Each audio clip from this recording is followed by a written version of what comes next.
Welcome to Heard It Here First. I am Rafiq, podcast number 2 with Malachi the Great. Yo, what's up? And we're going to be touching on a bunch of things today, led off by Zion and the college basketball landscape. We got post All-Star game reaction. We got some men's college basketball. We'll sprinkle in some of the women as well. And we'll talk about who the best players in the league are halfway through the season. I know in episode 1, we gave out our awards, but we're going to do a little something different with this one. Mm-hmm. So with that being said, what's topic number 1, Malachi? It's Zion. Okay, like Zion needs to shut it down. He just needs to stop playing. So you think that a man who has grown up playing basketball, yes, has gotten everything that's coming to him, Duke University. I just saw a report today, Duke's University, first year tuition, room and board, $73,000 in 1 year. Mm-hmm. You're telling me that a man with immense pro potential, but yet has a deep desire to win that NC2A championship should give it up? Yep. Not getting paid enough. Imagine if he gets hurt. Hey, he broke his shoe and he sprained his knee. Imagine if he busted his ACL. I don't know about that, Malachi. Scottie Pippen said the same thing. Imagine if he had busted his ACL, what would have happened? Oh, man. He wouldn't play. I thought about that when I was watching the game, and as much as I like Zion out there and he brings the entertainment, the high flying, the dunks, I get to mention his name all the time. Yes. I think you're right. I think you're right. I think Zion has much too much to lose in this situation. I think he enjoys playing college basketball, but as Boogie Cousins has said, and a lot of other NBA players have said, he's going to be with us next year. So just sit back and get in shape for this long grind that's the NBA season. Tom Izzo said he wants him to shut it down so he can win the NBA, so he can win the championship. Oh, is that what is that what Izzo said? Yeah. Yeah, I think that's probably best for all parties involved, except for Mike Krzyzewski. Yeah, Krzyzewski paid a lot of money for this man to come through. And he almost got hurt. I mean, you heard Bill Self in his testimony during the Adidas trial. Everybody does it this way, even at Duke. So we know Zion is benefited from this little bit of exposure that he's got to people who didn't know basketball. But when did you hear about Zion? At least 2 or 3 years ago, right? I knew about Zion in about 2016, 2017, around that time. Yeah, so I think most people knew who Zion was that were basketball heads. But this little short stint really solidified his position as the number 1 pick in the NBA draft. Now, how many games did Kyrie play? 17? No. Kyrie didn't play 17 games. How many did he play? 9, 10 games?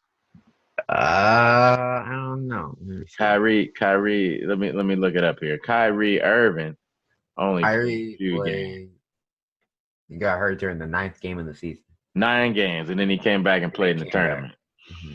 So, I think Zion has already played more games than Kyrie did, although Kyrie played in the tournament. They didn't win it all. Mm-hmm. So, in terms of whether he can play college basketball and is one of the best basketball players in the nation, I think that question has been answered in the preseason games that he was playing and in the league games that he was playing against some pretty stiff competition, even though they lost to Virginia Tech. He played well in a number of other games. So, like we brought him back against Louisville. Yeah, against Louisville. He was the man there. So I think Zion has proven all he has to prove. And what I thought about is that he has a really big body. Was he 6'6", 6'7", 280, 285? I believe he was 6'7", 6'6", 289. Yeah. So, in fact, I read a couple articles and they were saying how the PG shoe wasn't the proper shoe for him. and that he should have been wearing the LeBron shoe, which is a much sturdier shoe for a bigger man. And I think that he just has too much to lose at this collegiate level. College basketball is fantastic, except for the charges and things of that sort, the ticky-tack fouls. But for a guy that is going to thrive on that next level with the openness and the just a different free-flowing game, there's no need for him to risk further injury or injure something else playing for free. So as much as I like to say that Zion would play, at this current level, I know that that's just unrealistic. And I would have to advise him, if he was listening to this podcast, which I'm sure he probably is, because you heard it here first, he should shut it down, baby. Watch the other young boys play, lift weights, get that ankle strong, get that knee strong, and get ready for the PGs, LeBrons, Kyries, Chris Pauls of the world that should be arriving in September. He'll get drafted on the last, Wednesday or Thursday of June. That next week, I think it's Summer League. And he should be property at Orlando Magic or some of these other bummy squads by that time. Or the New York Knicks. No, the Magic are too good. He'll go to the Knicks. The Knicks or the Bulls or some of these other bottom feeders. So, he'll be ready for them, and he'll be there starting 3 because he can actually guard 2 through 5, I think, to start. He is a fantastic defensive player, probably the best defensive player in the last few years to come out of college. Like really, really, his switches, his basketball IQ is like Draymond Green on that defensive end. So yeah, he'll be playing for them. Let RJ Barrett and what's the other kid? Or Cam Reddish, Trey Jones. Let them, they're all 5-star. And then the other kid, what's his name? Redmond, the center. Oh, Marquez Bolden. Yeah, that boy. Yeah, he's a good 6'10", 5-star kid. Let him live a little bit. Let him get some shine. So yeah, I suggest that Zion leave the amateur system, as much as you want to call it amateur, and move on to the NBA, or also known as No Boys Allowed League. So that's my spin on that. Zion has seen his last days in the NC2A. He's off to the NBA, which is the focus of our podcast. So we should be talking about Zion for the next 10 to 15 years.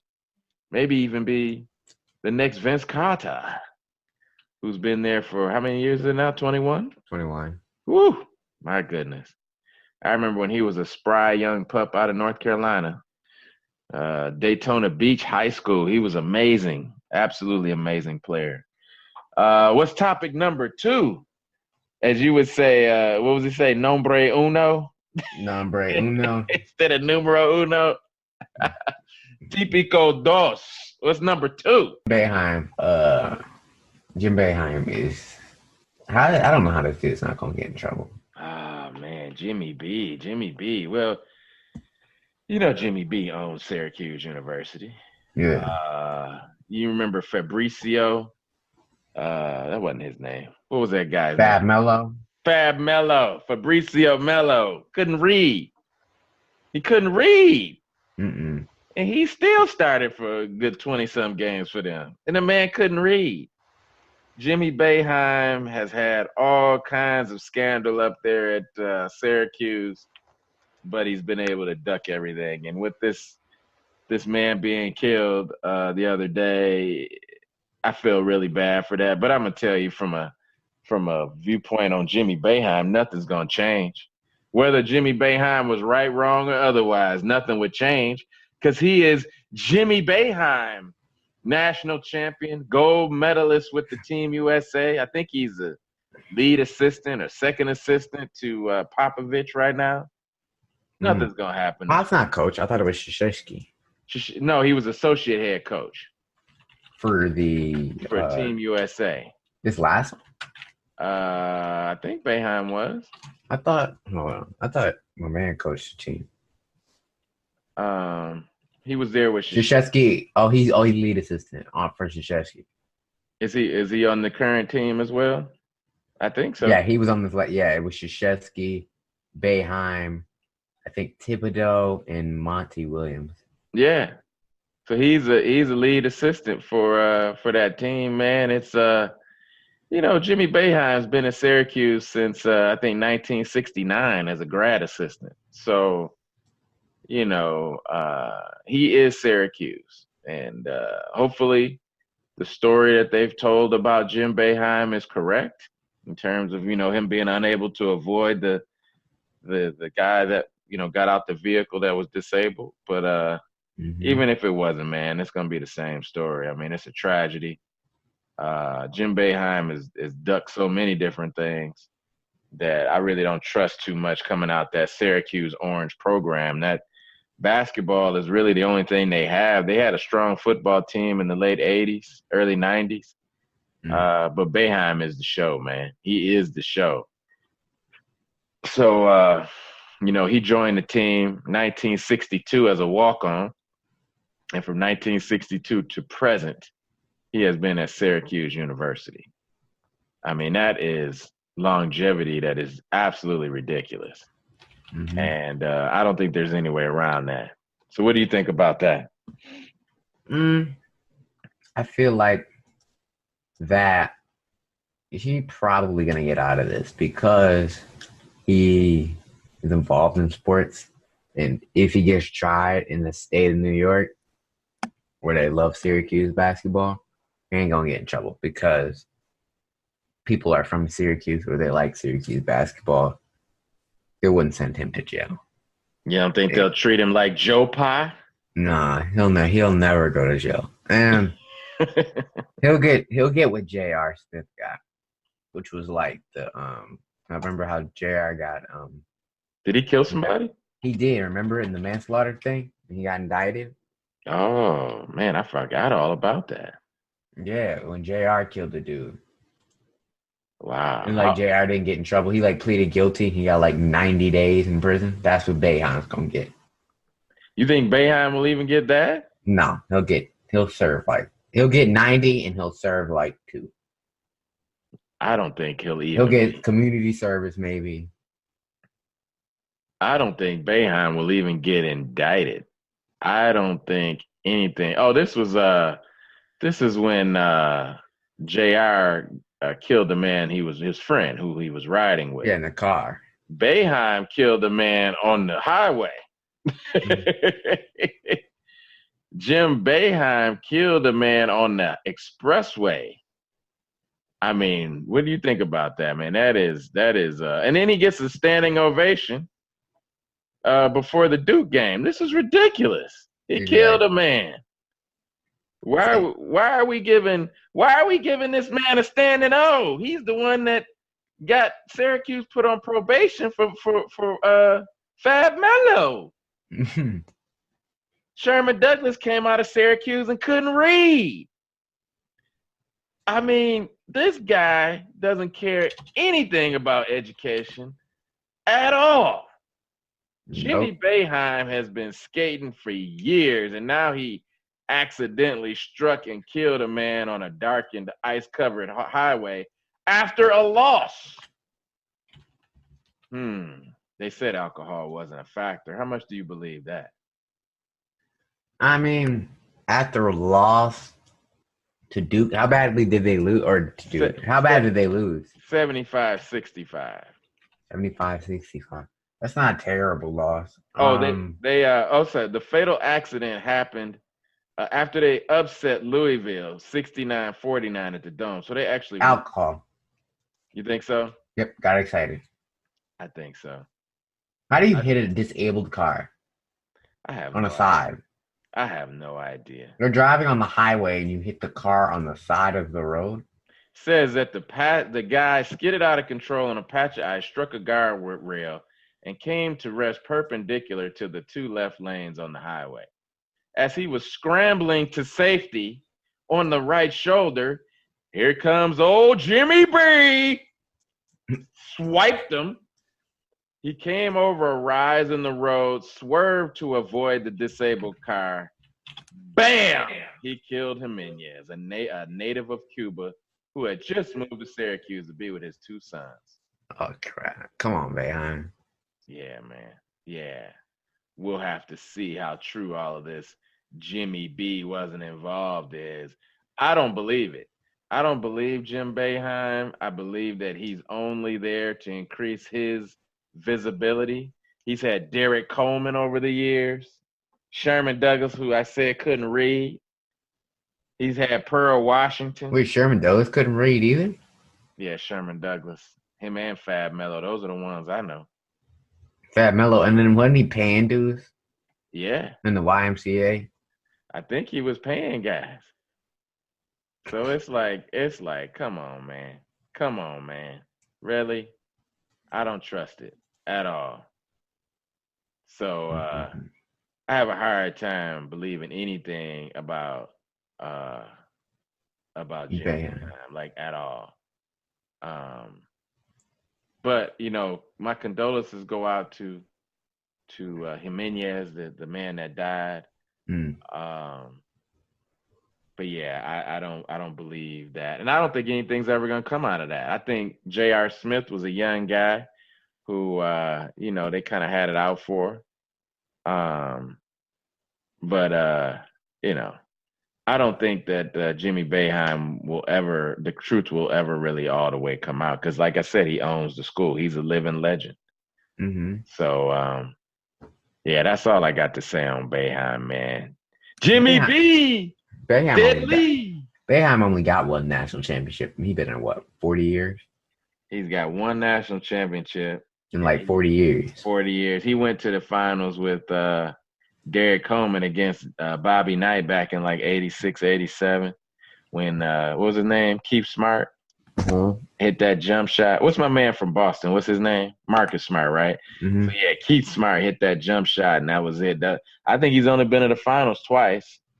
And I think it was when Melo and them beat Texas, the little quick guard that they used, TJ Ford and them beat them. So, as I say, Jimmy B, deadly on the road. What's topic? Jimmy B. He said deadly on the road. Deadly. Bro, yeah, that's not right. We'll have to see. If you're listening to this, man, hey man, slow down when it's icy out there, okay? Don't drink before you go out there. Yeah, don't pop Cristal after upset wins. So sipping on some vanilla Ciroc. Yeah, you need to leave that P Diddy alone. The Ciroc, with the what's the commercial with French vanilla? French vanilla, it's the killer, it's the Rilla. I don't know what he's saying. Anyway. French Montana. Yeah. I can't. I mean, I don't know if Jimmy B is drinking that or some old, Michelob Light or something like that. But anyway, he needs to lay off the accelerator, man. He knows those roads better than anybody. He knows there's a dip after he goes up that hill, wherever that is. Come on. There's no way, buddy. There's no way. But as we said, Jimmy B will be fine. He'll escape capture and he'll do just fine. What's típico tres? What's topic number 2? LeBron. Or number 3? LeBron. LeBron James. How LeBron gonna complain about his team? And he the one that came out there. Well, LeBron had a conversation with Magic. And they said, man, we got all these young boys. We got lucky in the lottery. We need a bunch of killers on the team like James Jones, Zydrunas Ilgauskas, Mario Chalmers. We need those kinds of guys on the team, along with a D Wade type / AD. We need another killer on the team, like a Chris Bosh type, Kyrie Irving, or maybe even Kevin Durant. So I think LeBron was a little disappointed that he couldn't leverage to get AD to come over as quickly as he wanted to. And now he's trying to play mind games now, saying these boys don't want it. I find it hard to want something too if every person on the team but LeBron was traded. Magic threw everybody in that trade. Exactly. Why would you play if they're willing to trade you? Man, it's only because you're trying to prove something wrong or something like that. I mean, it's not like these guys are G League guys. So, all I can really say is it's going to be hard for LeBron to motivate these guys when Magic threw, I think at one time, Brandon Ingram, Lonzo Ball, Kyle Kuzma. He threw the whole team in there. The whole team, plus 2 first-round picks. And they came out, and they expect them to play. Yeah, man, you know, Magic has to know that Dale Demps and the ownership on that side was not serious. Now, I think Dale Demps was serious about making the trade. I think the lady who owns the team, the Pelicans. yeah, she wasn't Benson. She wasn't real excited about AD kind of doing NBA style leveraging versus NFL style. You know, when they kind of, especially when they fined him, when they were like, "Yeah, you can't do that." Right.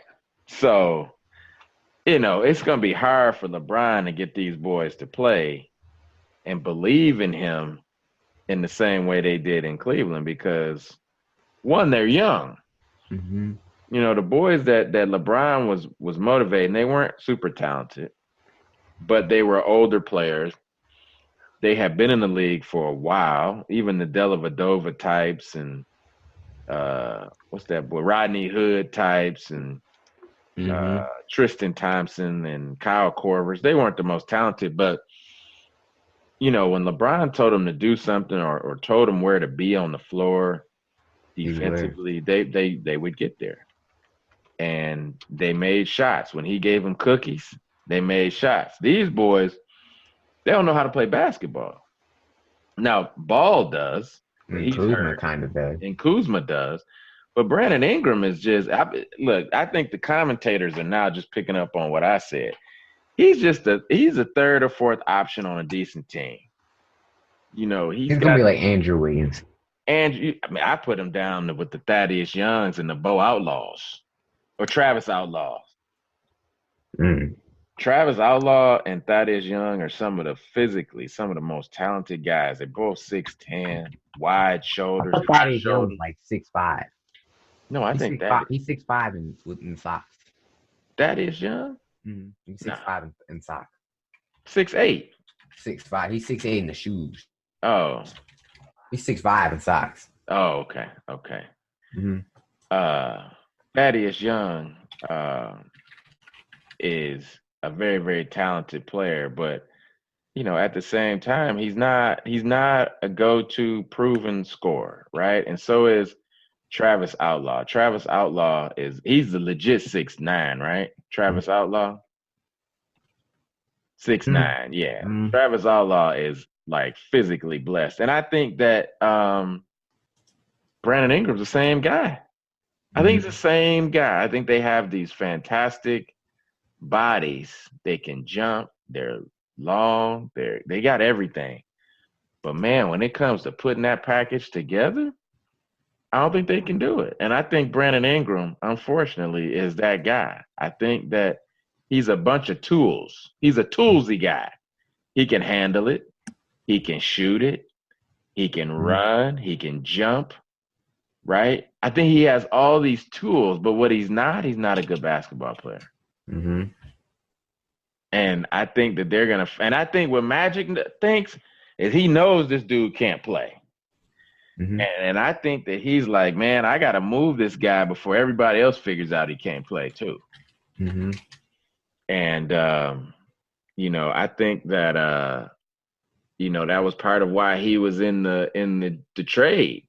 Mm-hmm. But I think he's got to be moved by the summer, man. You can't hold on to Brandon Ingram any longer because he can't play. Not at all. Not at that. He is not Kevin Durant, man. That's what they keep saying. Oh, he's KD. He's KD.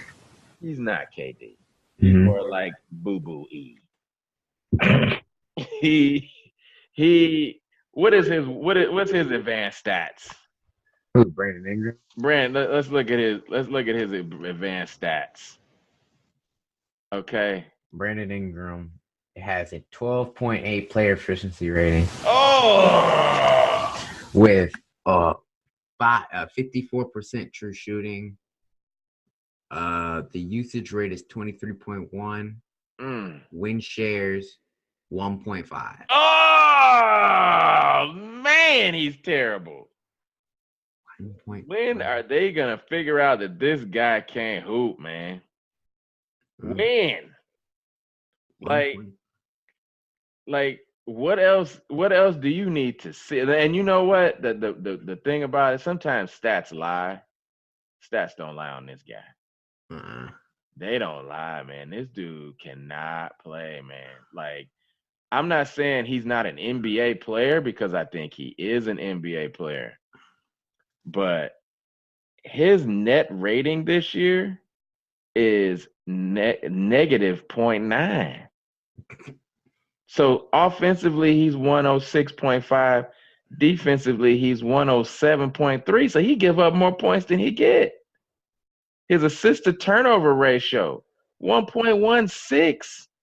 His rebound percent, that's the time that he's on the floor that he gets a rebound. Oh my God, value of a replacement player, he's negative 0.5. You see what I mean? Mm-hmm. That's what I'm saying. A bench player is better than him. Exactly. You can get any guy in the league on a 10-day contract, and he's better than this guy. I'm telling you, Magic is trying to move this guy so fast, man. He is just like, oh my God, I got to get rid of this dude because he cannot play, period. Like, they've tried him at the 4. You know, he reminds me, he's a better player, but he reminds me of the guy the Pistons used to have, the 6'11" guy that was a shooter, Austin Day. He reminds me of Austin Day in terms of toolsy. Like, Austin Day was 6'11". You know, he could jump a little bit. He had a nice 3-point shot. He could handle it a little bit. Wins over a replacement player, Brandon Ingram is negative 0.135. How many minutes a night is he getting? 20 minutes a night? 33.4. Oh, my gosh. That means you could get Jordan McRae out there. You could get the most basic NBA player, and he would be a better contributor than Brandon Ingram. Brandon Ingram gets 17.5, 5 rebounds, 3 assists on 13 or about 14 shots and 48% from the field. Wow. Magic, he can't get rid of this dude fast enough, man. Magic is like, do you want him? Do you want him? Because the bottom line is he's a 16 guy, right? So Magic's got to move him next year, or he's gonna have to make a decision on whether to let this guy go, like, or trade him. It's gonna be like the Pistons with Stanley Johnson. I would wait it out. I give rookies 4 or 5 years to be good, because in the case of like an Oladipo, I think he might need a change of scenery though, like Oladipo. Oladipo went to the Pacers, and he changed up everything. But I think they asked him to do some different things that were more in his comfort zone. I think Brandon Ingram needs to be on a team where he can handle it a little bit more and actually be more creative instead of, I don't know, man. But he did that last year. Mm-hmm. I mean, they didn't have any players last year that were LeBron-esque, that were demanding the basketball. And I know Lonzo was hurt for a lot, but this kid is supposed to be KD. KD was on that sorry Seattle team, and what was he giving them, 20, 25 a night? Mm-hmm. I mean, it's one thing to learn the game and all that, but like, if you're saying this guy is Kevin Durant, man, he got long. I mean, everybody Kevin Durant. Bruno Caboclo was Kevin Durant. But he wasn't the second pick in the draft. Jason Tatum is better than this guy, and he's 1 year younger than this guy. Remember, Brandon Ingram was that deal at Duke. He was the man. They paid for him to go there, I imagine. I don't know for sure, but the bottom line is he was the man. He was in talks to be the first pick in the draft. Who went number one that year? Simmons. Yeah. So they were. I mean, obviously everybody knew Simmons was one, but there wasn't a debate about who number two was. And it was Ingram. and I mean, this guy's advanced stats are terrible, man. They could have Terrible. had Jaylen Brown. I mean, I know, but Jaylen Brown had an awful rookie year. Jaylen Brown was a contributor on the Celtics. His rookie season? He was a contributor. I mean, I think Brandon Ingram was a contributor as well. It's just, I think there's a lot of pressure being put on this kid to perform, man. And he's just not coming through like at all. Like, I mean, Ball was supposed to be the distributor. This guy was supposed to be the scorer, and he looks like a boo-boo everywhere. He don't make open shots a lot. He don't bang the glass. He can't ISO up and take guys, like James Harden. I mean, even like a baby James. We're talking baby stuff, Man, that's awful. That's awful. So you know what I think is why they're losing? I think it's because they gave up Zubac. I think Zubac is the answer. You think he was the key? He was the center. So they got JaVale running the 5 now? And does Tyson Chandler play anymore? He played that first week, and I haven't seen him since. I don't know, man. I think Tyson Chandler was there. He was like the James Jones of the team. Remember he played that first week, a long minutes? Right. With a stopper, and then I didn't see him again after that. I don't know what Tyson Chandler is up to. I have not caught any of his games. Like I do remember him coming out strong in that first week. I mean, he really played well. But this last game. So last game, let's see, he's played 43 games with them so far. Let me see what they're doing with him, because I tell you, I don't think Tyson Chandler really. I mean, this is his last hurrah anyway, right? Against the Pelicans, he played 5 minutes, 1 assist and a steal. Against the Rockets, 6 minutes. Against the Hawks, no minutes. He played 13 minutes against the Sixers. That's probably because they have Embiid. He played last night against the Pelicans for 4 minutes. Yeah, I got 5 minutes on my stats. This is terrible. But I mean, Celtics, he played 15 minutes. Before that, 5. None in the Warriors game. 18 in the Clippers. 4. I mean, come on, man. This is ridiculous. Give him minutes. I mean, the bottom line is, look at this. When he played for the Lakers' first games, 2 points, 8 rebounds, 3 points, 4 rebounds and then he played the Hawks, 4 points, 5 rebounds, and 3 blocks. These are decent numbers. I like Tyson Chandler. I still think that he can rebound the basketball well. I think he still can be a contributor, but the Lakers right now, I'm going to be honest, man, they're just directionless. They don't have a clue. They got a bunch of players. Yeah. And LeBron. And I don't think even if they got AD, right, you'd have AD and LeBron and literally no one else. Because 8 people would have had to go. And I think they were taking on some salary from New Orleans, if I can remember. I forgot who it was, but it was some bums, like 1 or 2 bums. And I don't think that LeBron at this stage in his career can pair it with AD, who gets hurt all the time. AD get hurt every month. Every month, man. And then them 2 guys together say, we can make this happen. Now, maybe if they added Kyrie, but I don't think Kyrie, LeBron, and AD would make that work. And I honestly cannot see Kevin Durant leaving Golden State with them cookies he be getting from them boys up there. So I don't know about the Lakers. I know Magic is trying to fast forward this thing and trying to win, but they don't as a team, they have guys that are underperforming. The 2 second picks in the draft. KCP is probably worse than he was in Detroit, if you could even say that. Zubac was performing well, and they had TB, Thomas Bryant, Mm-hmm. and they misidentified that talent there. They have no back. Jason Hart is a real good player. I Or like Josh Hart. Or Josh Hart. Josh Hart, good player. But they filled the team with guys that weren't going to be there, like Michael Beasley. He's going over to China now. Like nobody in the entire NBA wanted to. What does LeBron call them? The Mud Squad. You call them the like misunderstood or whatever. Scrubs. I mean, there's a reason Rajon Rondo and Michael Beasley were on the street and available, like, and took cheap deals because they can't play no more. Where did Michael Beasley come from? The street. He came off the street. Michael Beasley had to come from somewhere. Some team had to have. No, I think I don't know if Michael Beasley played. The Knicks had him.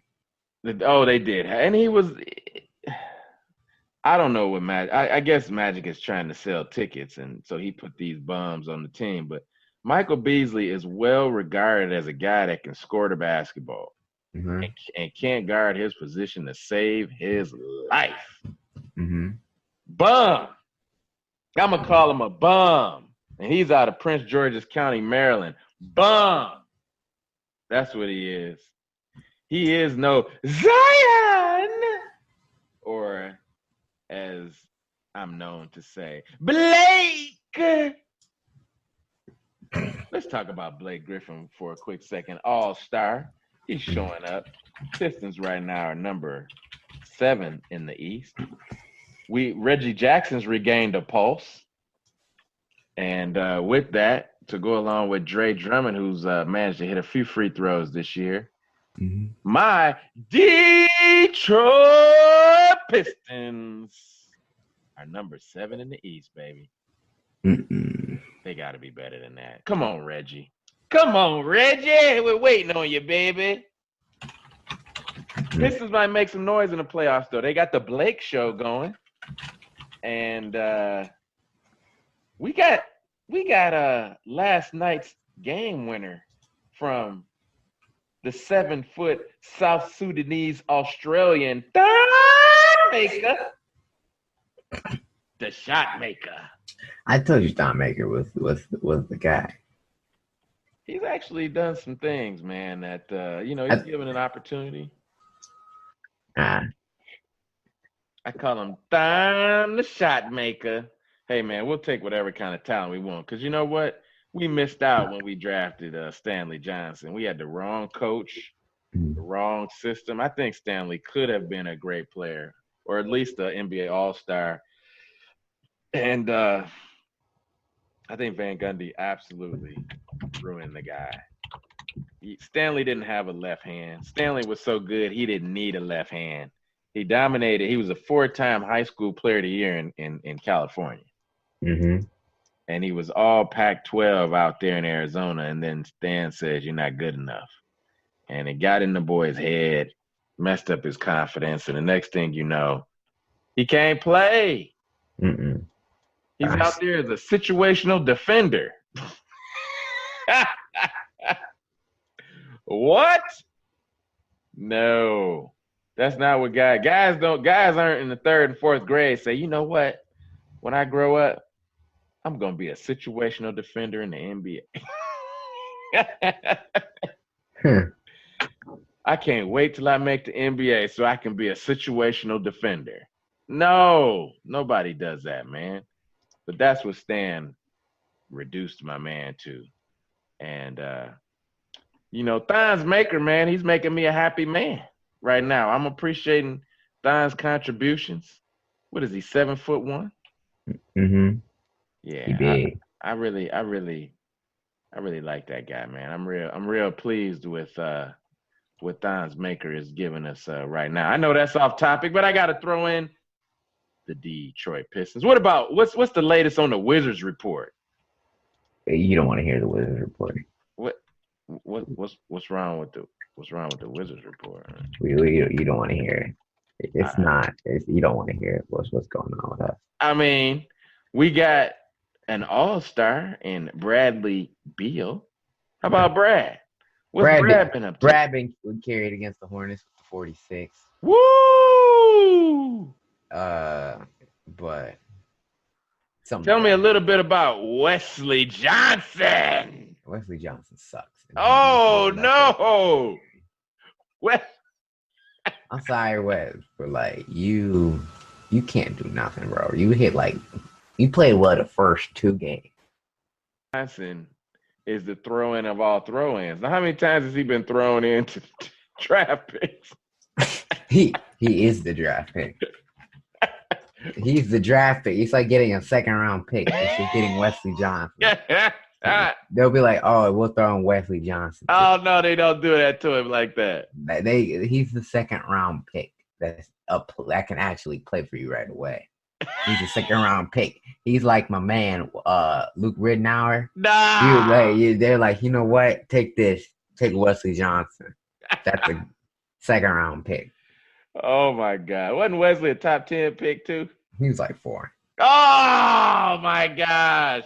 He's another one of them Syracuse boys, isn't he? Mm-hmm. I'm telling you, man. Jimmy Boeheim, he doesn't get them going, man. He does not get those guys going. Dion Waiters, they were on the same team, weren't they? Mm-hmm. Oh my gosh, bums, man. At least I think Dion was on that team. I don't know. Oh my God. What about the 6'11", 235 product out of Arkansas?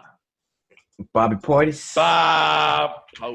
Bobby Portis also played the first game and then hasn't been here since. Okay, I won't say he hasn't been here. He's just not been as great as we need.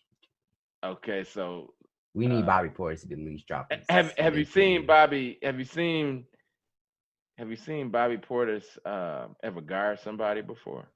Oh my God, yeah, that dude is. What's up with his defense, man? It's not called defense. It's called standing. All right, it's called. What do we call that? We call that positional defense. All right. We rely on positioning and not actual defense.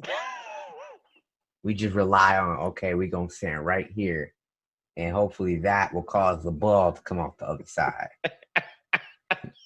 That's what Bobby Portis' defense is. What's up with Bob? He giving you everything on offense, man. He got the full package, man. You know who else has a full package? Who was that?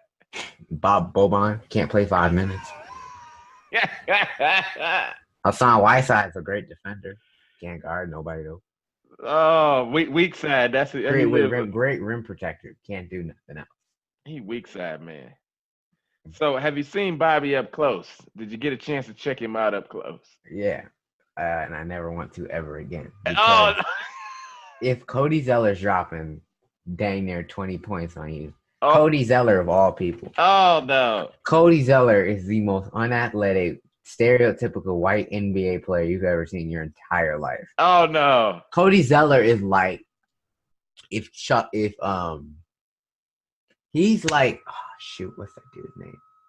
He's like if Andrews Biedrins. That's exactly who he's like. Andrews Biedrins. That's the player he is. He was on the We Believe Warriors team. Exactly. And he was just there. That's what it was. The case of Biedrins was there. That was it. Oh my God. Biedrins didn't have game at all. All right. Biedrins could rebound. Oh my gosh. Cody Zeller lit him up. Cody Zeller killed us. All right. Cody Zeller, again, the most stereotypical white NBA player you've ever seen in your entire life. No athleticism. They may say he has a vertical at the combine. I don't care what the combine says. The combine also says Pat Connaughton has the greatest vertical all time, or one of the greatest. Pat Connaughton? Exactly. Ain't nobody here listen to this. I'm gonna guess about 80% of y'all don't know who Pat Connaughton is. Never heard of Pat Connaughton. Man. Unless maybe you're a baseball fan. Maybe you know who Pat Connaughton is. Did he play baseball at some point? Yeah, he played baseball for Notre Dame. I think he got drafted to the MLB. Pat Connaughton. Man, I wish I knew who that was. And so Cody Zeller lit up Bobby Portis. Didn't just light him up; he killed him. Oh my gosh. What about I love Cody's other nickname too. They call him the Big Handsome. the big?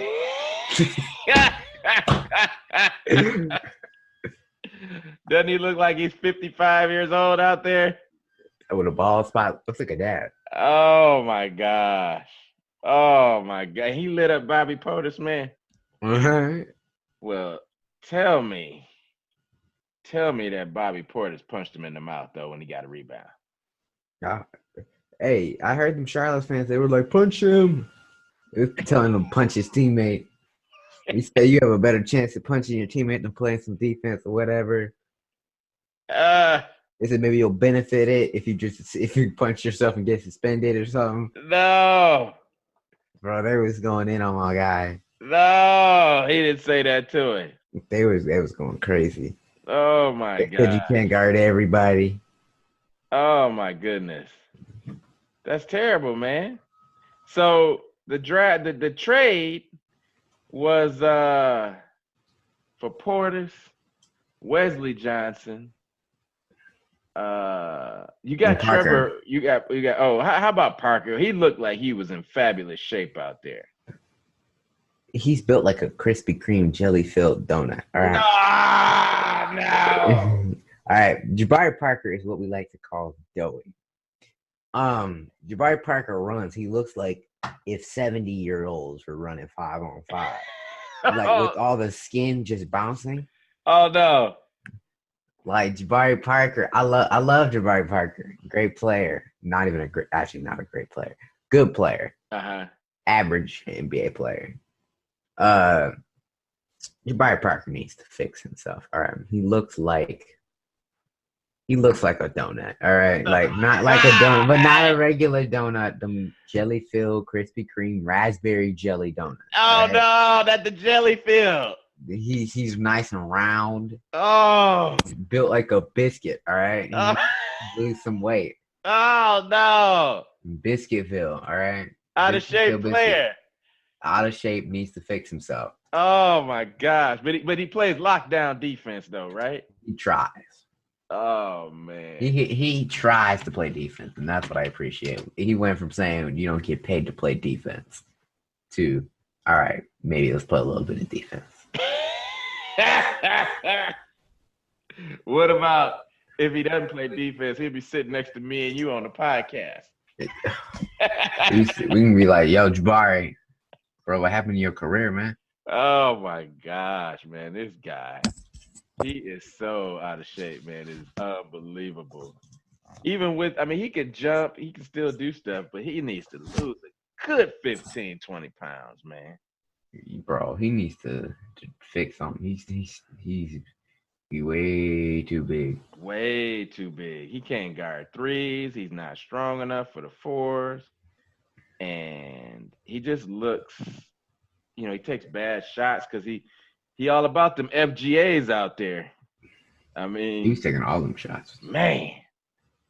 He said, all the shots you don't take, you miss. So I'm going to take them all. Man. We don't want to discuss Satoransky, Thomas Bryant.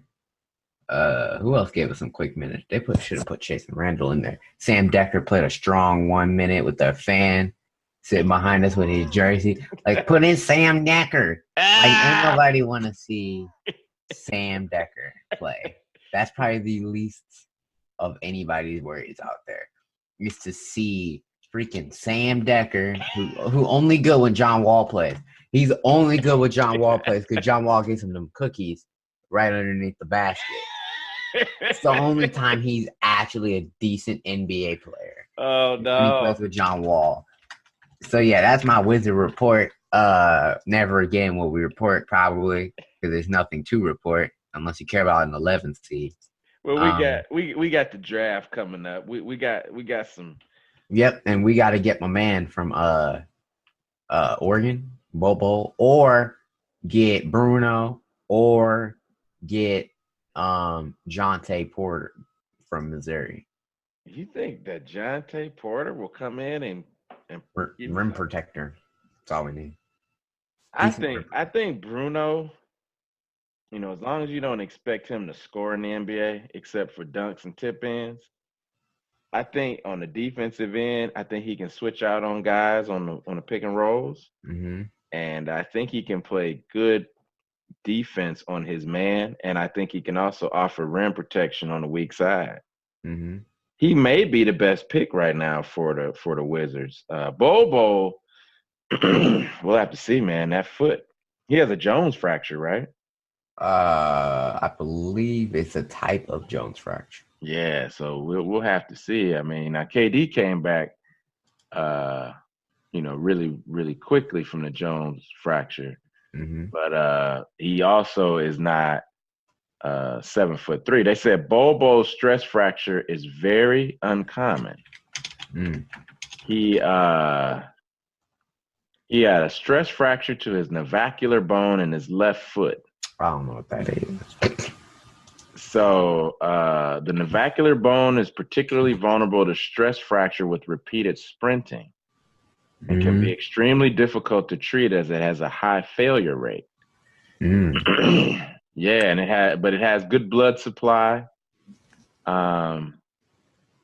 except for the middle third, where the majority of the stress fractures are.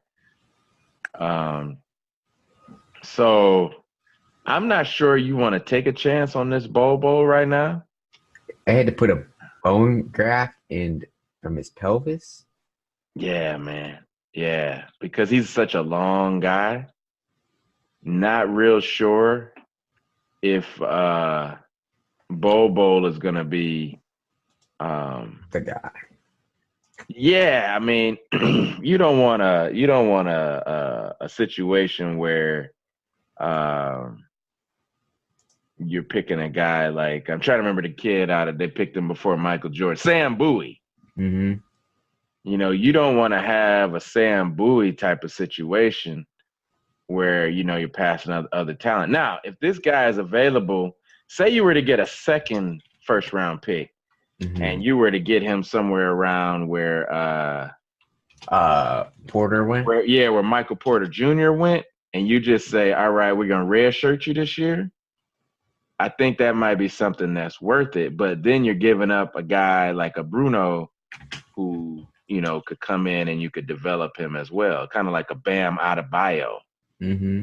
So you'd have to make that decision. Is Bobo really that talented? I mean, from what you told me, he's got 3-point range, right? Mm-hmm.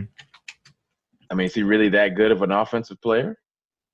He has I'd say he has Porzingis potential. Wow. He has Porzingis potential. He can be very good. It's just a matter of will he be very good. I mean, that's pretty amazing, man. That's pretty amazing. Like, if you got a guy that can give you that type of production at 7'3". Now, I heard he wasn't very agile though. Mm-hmm. How agile is Bobo? He's about as agile as you expect a 7'2", 7'3" center to be. A little bit more agile. Plays a little bit more like the 4, but he's a little bit mobile. He's big. He's getting kind of big though. So big as he's getting some weight on him? He's getting a little bit of weight on him. He's not like 200 pounds like his dad. He like maybe 220. 230. Really? Yeah, he's bigger than his dad in terms of weight. Well, I don't know if Bobo is going to be able to contribute. I don't know if he'll be able to contribute in the same way, man. You got to Bobo right now is 235. Okay. 235? 7'3", 236, I see, with a 7'8" wingspan. Well, that's pretty good size, man. 7'8"? 7'8" wingspan, 7'3" height, 236. I mean, I think that's good size, man. I mean, he'll probably. I mean, I think for an NBA 5, which is what I don't think he can play any other position than the 5, right? Probably not. At worst, he'll be thought maker though when he gets to the league. I'll take that. I mean, I'll risk a bond maker. Yeah. Because what is it? Let's see where he's at on NBADraft.net. I know we're jumping ahead a little bit, but see, I don't even see Bobo here. 18. He's 18. Mm-hmm. Yeah, so I mean, the Wizards right now they got him taking Bruno at 7. That's what I would probably do. Yeah, so I mean, 18. Yeah. I mean, I think you're gonna have to redshirt him. He said he's a mobile 7'2" guy. Mm-hmm. Questionable competitiveness. So he's 7'2" in shoes, 7'1.5" bare feet. Where He's did you bigger see than that now? Oh, he is? Mm-hmm. He's 7'3" now. Wow.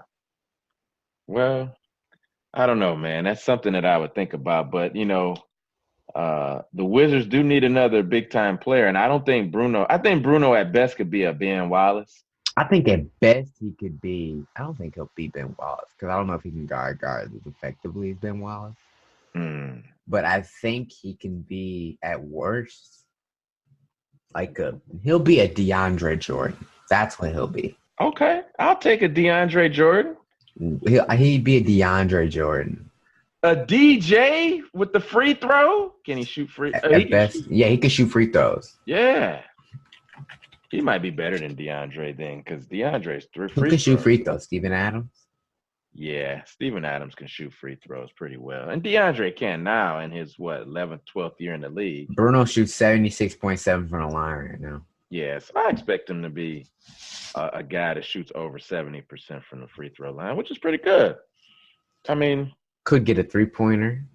If you can shoot the free throw, you can typically shoot threes. It's just about, it's a longer shot, but the mechanics are the same.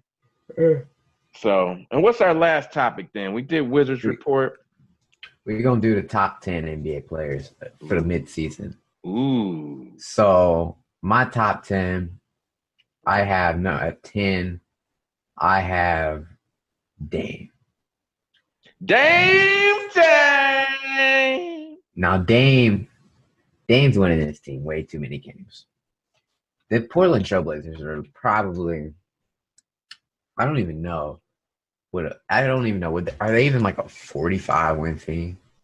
I don't know. They were the 3 seed last They're year. 36-23 at the 4 seed. Yeah, they should be way lower than that. But it's Damian Lillard. Damian Lillard not only hits the shots when they need him to hit the shots, but he's like constant energy. He tries on defense. He gives you a little bit of defense now. That's good. Gives you more than he did last year. And that's tough when he's relied upon to score 25 plus points a night. Yeah, he tried. He has 1.8 defensive win shares. That's not very good at all. Yeah, but what's his EWS, the expected wins with him on the floor? I do not know, but it does say that his win shares are 8.4. Yes, which is a lot. Which means they can't win without him. And a 3.7 over replacement player. So, Dame is the guy. Dame is the man. He is the man. At 9, I have Joel Embiid. Oh, Joel Embiid. Joel Embiid. The Sixers aren't winning as much right now, which is why I have him at 9 instead of if they were better, I would have him higher. But Joel Embiid is the better player than Ben Simmons, and even when Jimmy Butler messing them up on the side, he's still contributing to the team. And I think Joel Embiid would probably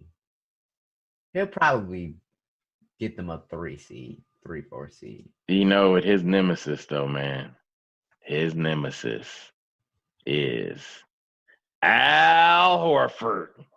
He'd be tearing him up. Bruh, I think it's Ben. I don't think he lost because of him. I think they lost because of Simmons. Benny 1 point. Benny 1 point messed him up. The Sixers are way better than a lot of teams in the West though right now. Benny 1 point is just, what happens to Benny 1 point though? It's how defenses constricting the playoff time. It's because they know how to guard him now. Yeah. So you can just guard him in the fast break. And if you can shut the fast break down, then they won't win. That's right, because he refuses to shoot. It's not that he doesn't shoot, which he doesn't. No. Not that he doesn't make them, which he usually doesn't. He won't even take them. Mm-mm. He won't shoot the basketball at all. You know, I remember when he was at LSU and watching him closely, he couldn't shoot the college three at all. At all. Because he didn't try at all. I mean, he was like really bad. And I was like, this is interesting. If he comes to the NBA and he tries to not shoot, it's really going to be a spacing problem. Mm-hmm. And, man, he is really bad. Damian Lillard is a value over replacement player, 5.9. Mm-hmm. So he gives you 5.9. Basically, a box score has estimate of points per 100 team possessions. Translated to an average team and prorated. So multiply. So this tells you how to get to value over replacement. He is absolutely amazing. Mm-hmm. Dame Lillard, number 4.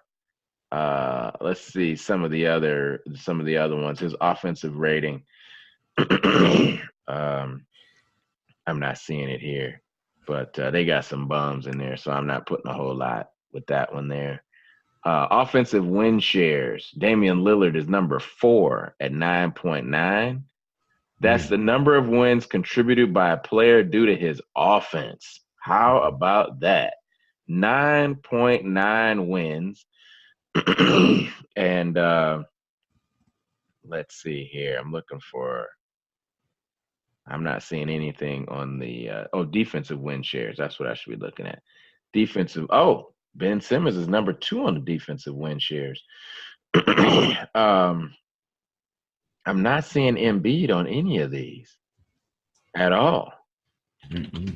But Embiid is a great player. He's absolutely a great player. I just want to add in that turnover percentage. Dirk Nowitzki leads at 6.0. That's the number of turnovers committed per 100 plays.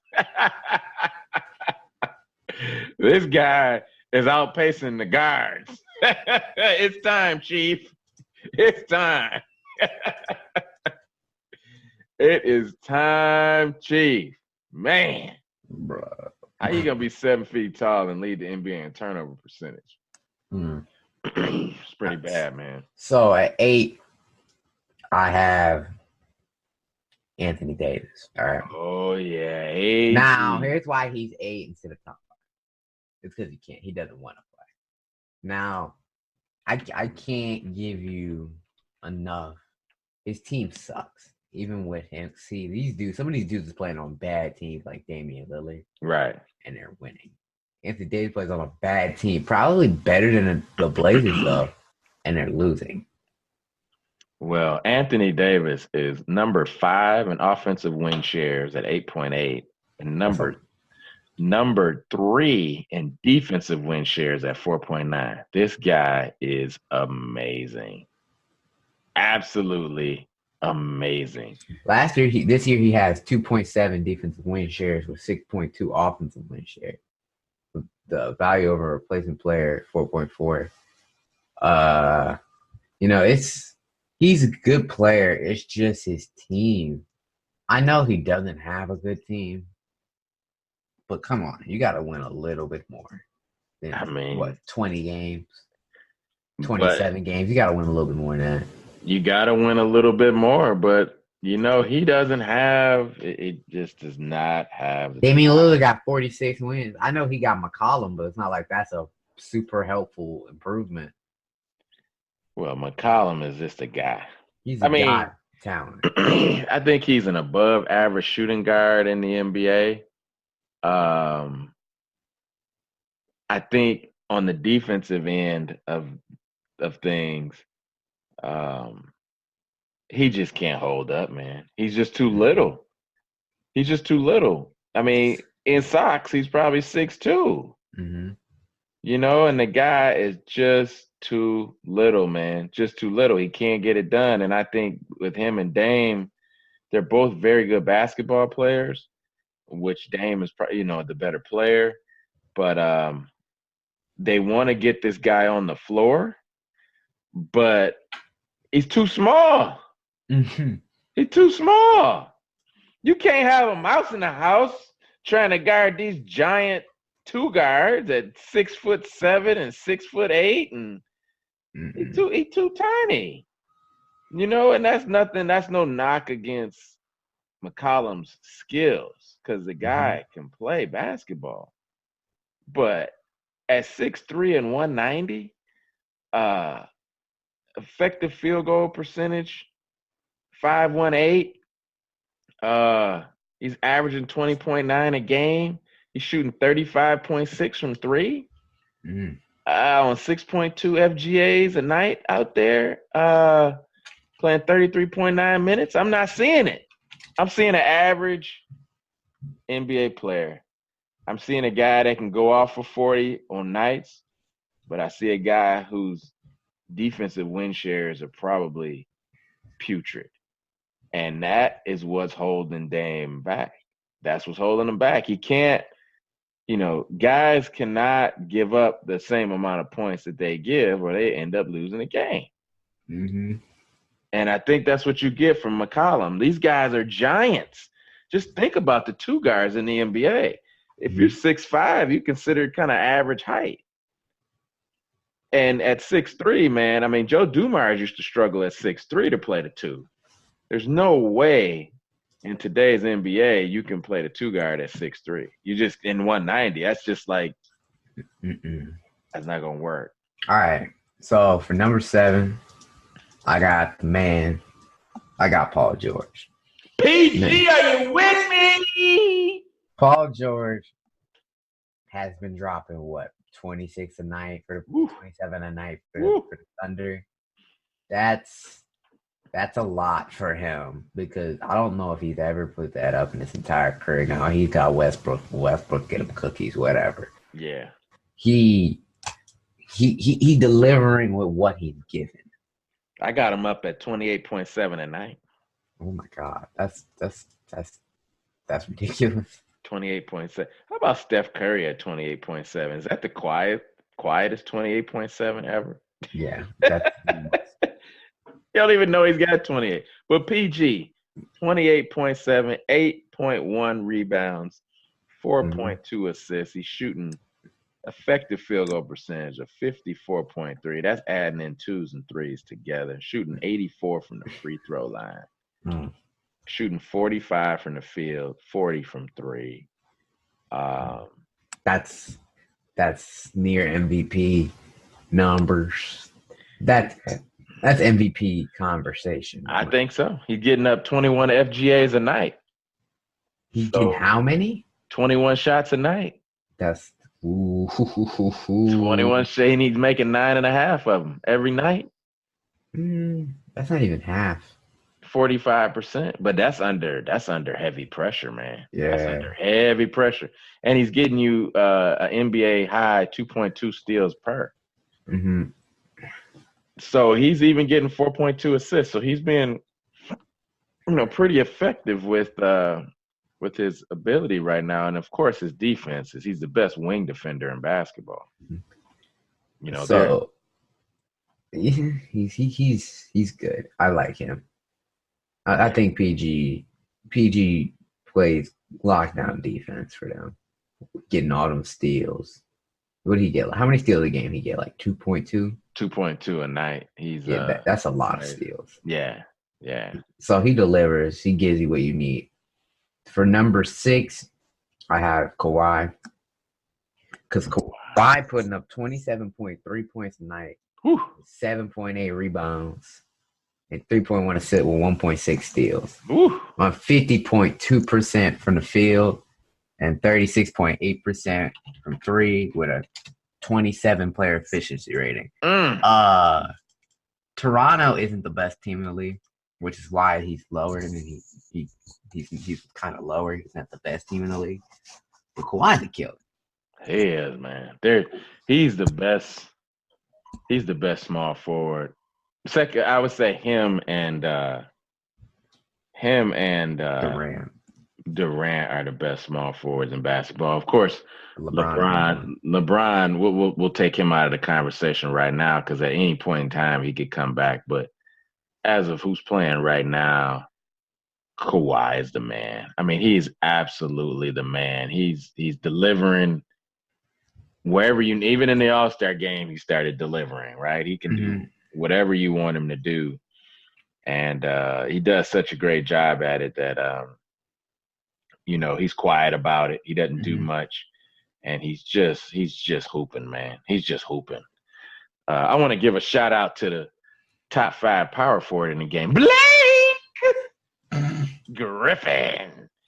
Blake giving you 25.9, 7.9 boards, 5.3 assists. I mean, that's LeBron-esque. That's LeBron-esque at 6'10" and 250. How many 6'10" guys and 250-pound men do that, huh? Not many.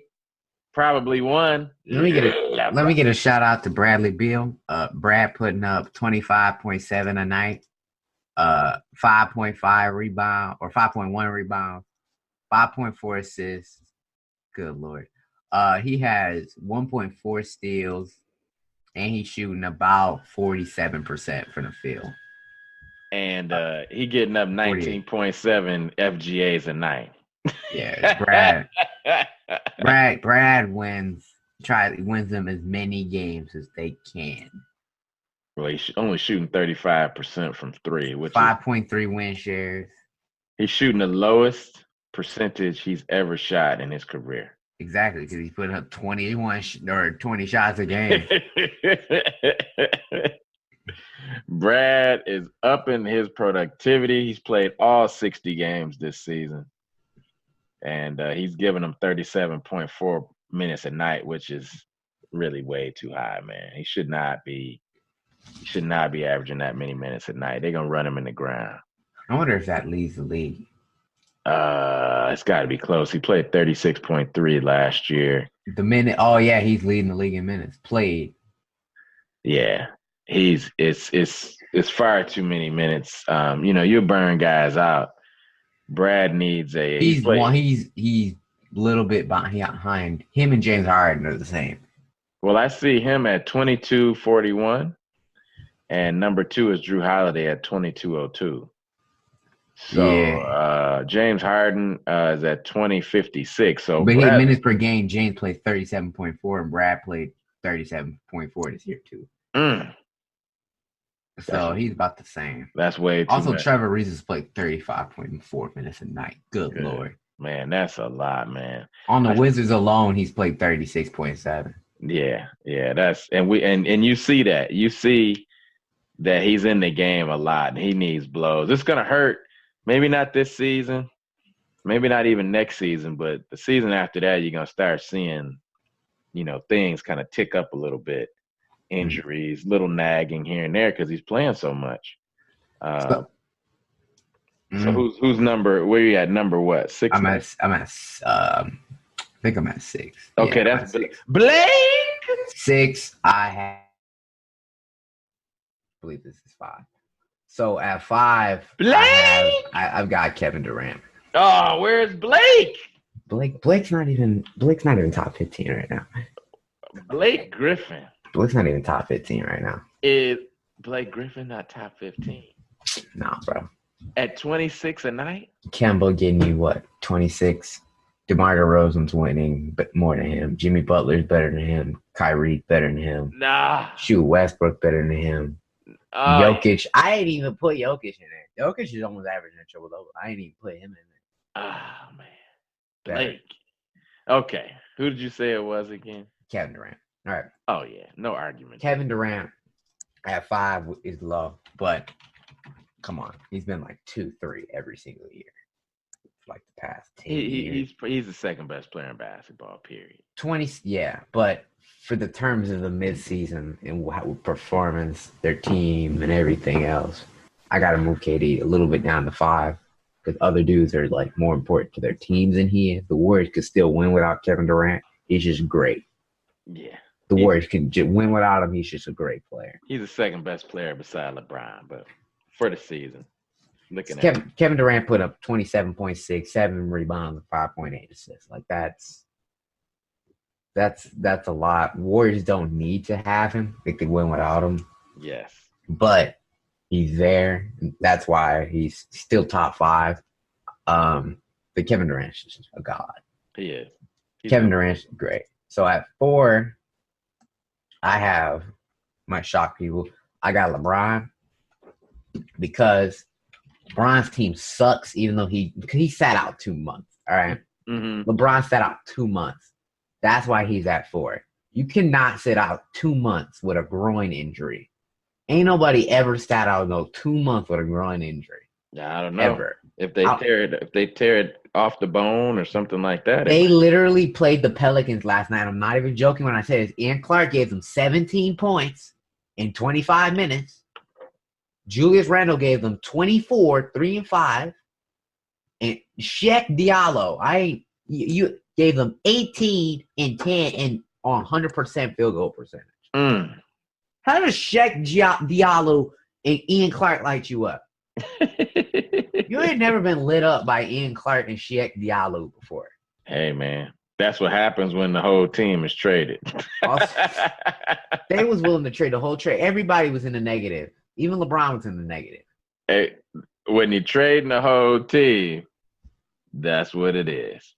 That's exactly what it is. All right. Everybody get hurt feelings. LeBron. Also, fun fact, last night, the Lakers left on a team bus. They left Luke Walton. They had to come back to get him because as the bus was leaving, Luke Walton came around the corner. That's almost as funny as when Lane Kiffin got fired on the tarmac at USC.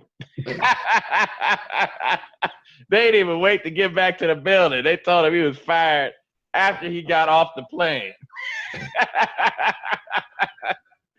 Same thing with Luke. Luke gonna take one step off the bus. They gonna say, "Man, it's a wrap."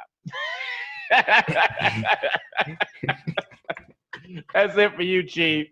Get your hat, your coat. It's it, man. Call your pops. Luke Walton got fired, left on the bus, bro. Tell his dad gonna come pick him up on a bicycle. They got pictures too. They got pictures of Luke Walton coming around the corner, and the bus is gone. Oh my gosh. Oh my goodness. All right, who's number 3, man? Oh, we've got Steph Curry. Steph Curry is putting up the most quiet. This season's probably better than his MVP season. I think that this guy is amazing. In terms of what he's doing, 28.7, 5.2 rebounds, 5.3 assists, 45% from 3 on 11 threes, 48% from the field in general. Player efficiency rating is through the roof. It's 25.8. Steph Curry. I didn't expect him to be better than Kevin Durant when he came there, but he's better than Kevin Durant. Yeah, absolutely. There's no question. Because when they don't play Steph, they lose every time. Remember that time where Steph went out for like a month and they lost everything with the whole team intact? Yeah. And the reason why is because KD is great, but KD is not the one that facilitates different things like Steph does. So yeah, absolutely. Steph's amazing. Absolutely amazing. Who's number 3 for you? Or number 2, I got the 15th pick in the 2013 draft out of Greece, Giannis Antetokounmpo. Whew. Giannis's team is the best team in the league right now in terms of wins. Giannis's team is, I believe, 38 they're 45 and 14. Woo! 27.2 points, 12.7 rebounds, 6 assists, 58% from the field.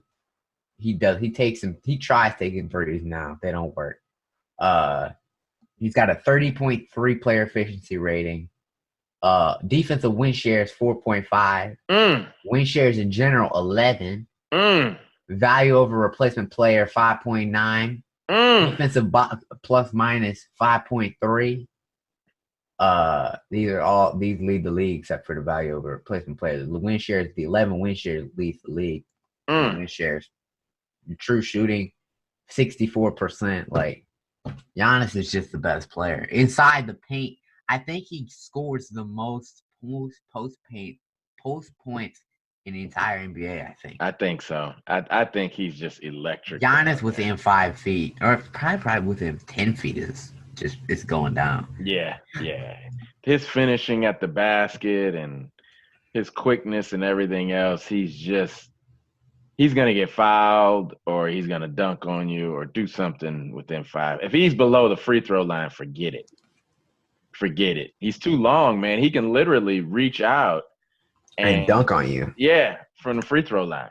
He's absolutely amazing. And it'll just be something to watch that guy as the years go on and he starts to develop a jump shot. Yeah, he takes 2 threes because he's taking them so people play defense on him. He don't make them, but he takes them. Yeah, he's shooting. Is he shooting 30% from 3? 30. I think he shoots 24. Oh boy, he's bad. That's Josh Smith area. Yeah, Brick City, Brick City. And so for number 1 and my mid-season player, number 1, I've got the 6'5", the 6'5" out of Arizona State. Third pick in the 2009 draft. Woo! James Harden. Woo! The beard. I know his team is 5th, but when you average 36.5 points a night, 6.7 rebounds, 7.7 assists, woo! 42 or 44% from the field, with off 24.4 shots. No. My God. 24 shots. He averages 37.4 minutes a night, Bradley Beal minutes. 30.5 player efficiency rating, highest in the league. Usage rate is 40.3. Good Lord. Offensive win shares 8.1. Win shares in general is a 10.4. Offensive box plus minus is 10.9. Oh, that's really good. Box plus minus is 11.6 in general. Value over replacement players in the league was 7. Wow. James Harden might be the 5th seed. He could be the 15th seed if he's putting up 37 points a night. Good Jesus. On the efficiency that he's giving you, James Harden's the best player right now. I mean, didn't he put up like 50 every game for a week? Yeah, I think he did. He did. And I think they lost one of those games as well. He gave him. Didn't he put like 57 on the Nets and lose or something? Yeah, from Spencer Dinwiddie. There's nothing that can be done. He got 61 on like the Knicks and almost lost. Like there's nothing. The thing that's gonna stop James, and it stops James every time. Fatigue, man. Fatigue.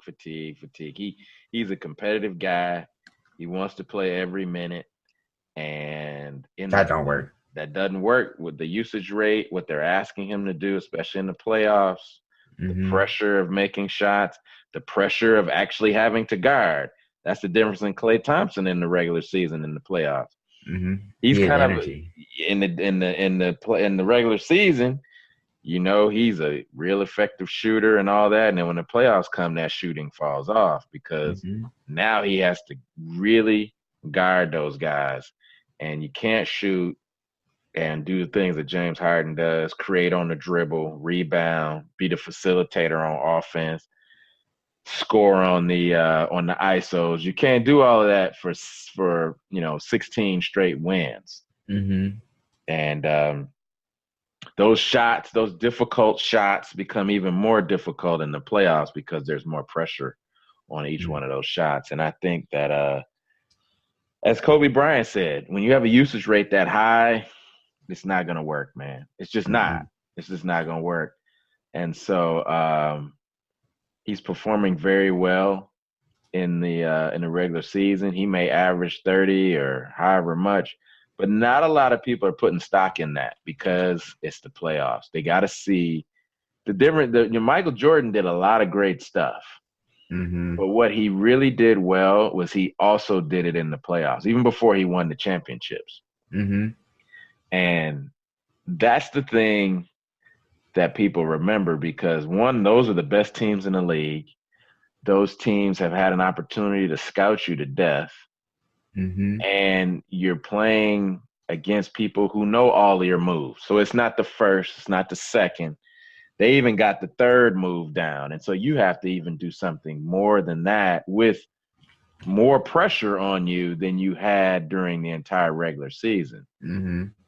And that takes a tremendous amount of energy that he's using right now in the regular season. So when Kobe says your usage rate can't be that high, that's what he's talking about.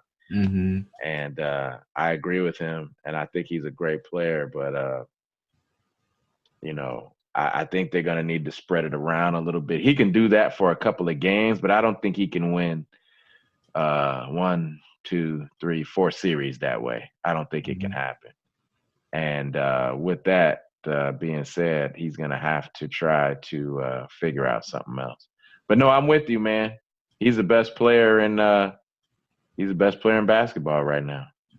Yep. For the time being, he's the best player. For the time being. All right. I got one more thing I want to say. I want to give it up for the young lady. Her name is Danielle Gibson. She did something that only one person in college baseball history's ever done. She hit a home run cycle. Have you ever heard of that before? I believe that's a home run. It's like a solo, a 2-run, a 3-run, and a grand slam, right? She did that all in one game. Mm-hmm. All in one game. Want to give it up for Danielle Gibson.